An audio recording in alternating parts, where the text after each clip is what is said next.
Hello from Dublin. Now, as I said in the podcast just a couple days ago, I am going to try to do a live episode from Ireland daily while I'm here.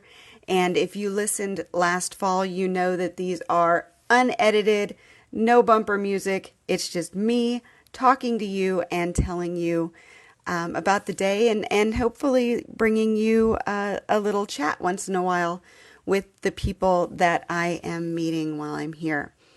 So we arrived in Dublin today, got in about 5:30 this morning, and that was after a 5:30 a.m. wake-up call in the Midwest US yesterday. So really long day and a half with very little sleep because we were in the front of economy. So whatever that is, anyway, decent seats, but not, they're not comfortable because they're, a means to an end. So anyway, got in, picked up our car at the airport and drove directly to the Grand Hotel in Malahide. So about 13 minutes from the airport. And we arrived here, would have been shortly after 7, so 7:15ish, after getting off the plane.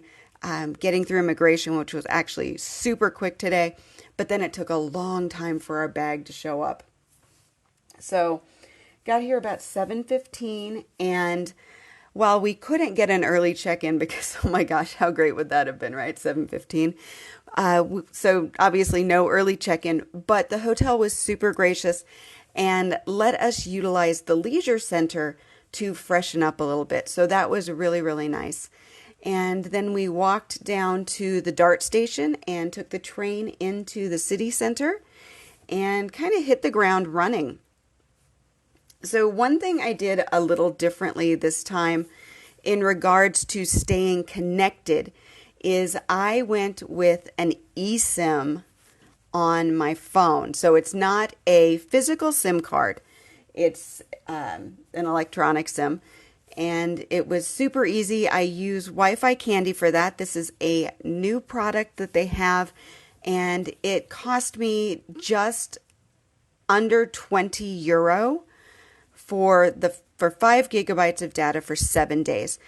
And this is going to basically run my maps, and I'll use it for wireless calling and messaging services. And it should be just fine. If I need a top up, it is super easy and inexpensive to do. So, when you come to Ireland to stay connected, you have a few options. You have that use it like you do at home plan with your mobile provider that'll cost you about $10 a day. If you are in the US, you have free Wi-Fi that you can get across Ireland if you don't need to utilize data more often than that. You have a traditional SIM or an eSIM and a portable Wi-Fi device, which, as you know, I recommend Wi-Fi Candy for that as well. So anyway, the eSIM was super easy to set up. It was nearly automatic with the QR code that they sent me via email, and it worked immediately on landing. So it has been really, really nice so far, and I am excited to use it all this week. If you want to learn more about connectivity in Ireland and beyond, because Wi-Fi Candy has extended their product offerings, you can learn more at IrelandFamilyVacations.com/Wi-Fi, WIFI, and be sure to use the code IFV2024. That will save you 10% off mobile Wi-Fi or eSIM orders of €20 or more. And that is, again, IrelandFamilyVacations.com/Wi-Fi. Now, one of the main things we did today, or the main thing we did today, was the new Book of Kells experience in Dublin. And when I say that this update is what this attraction needed, I am not exaggerating. Now, I've always been a little bit of a bibliophile. I love the old library or the long room, whatever you call the library at Trinity College.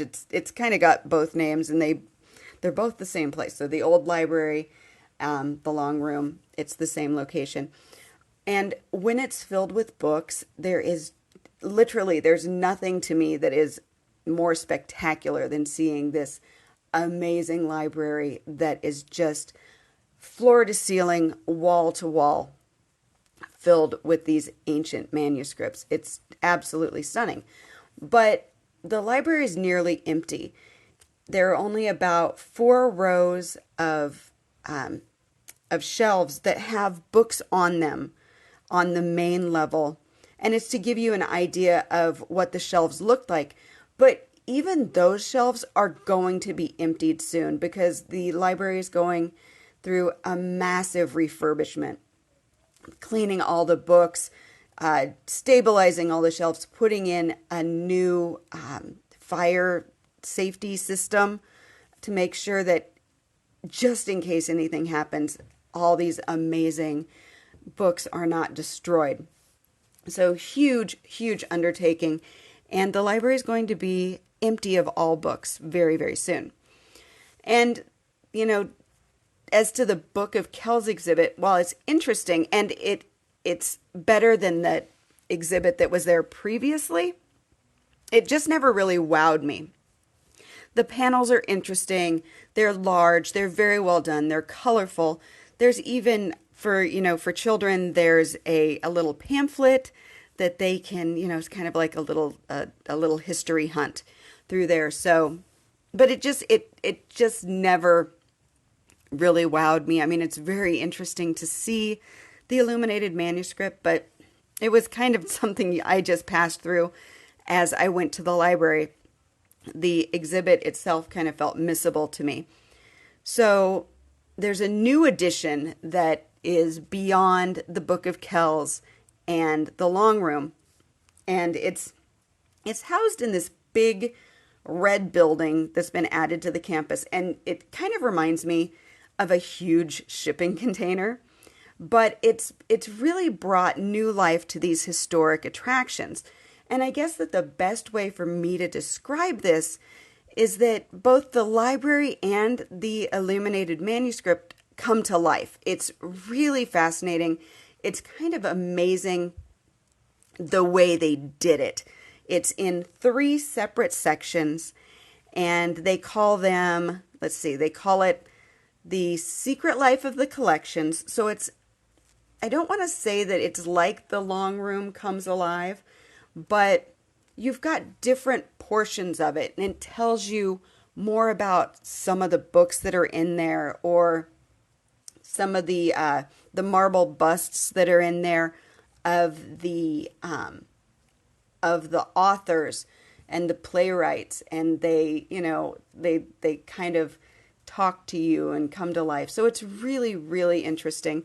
And then you have the Book of Kells 360, which I have to say, we sat through it twice, or 1 3/4 times, because we came into it when it had already started. So my advice to you is, if you come into it and you haven't been to the beginning, stay and watch the entire thing. It's phenomenal. And then the last bit is called The Long Room Reimagined. And this is, it's video projection on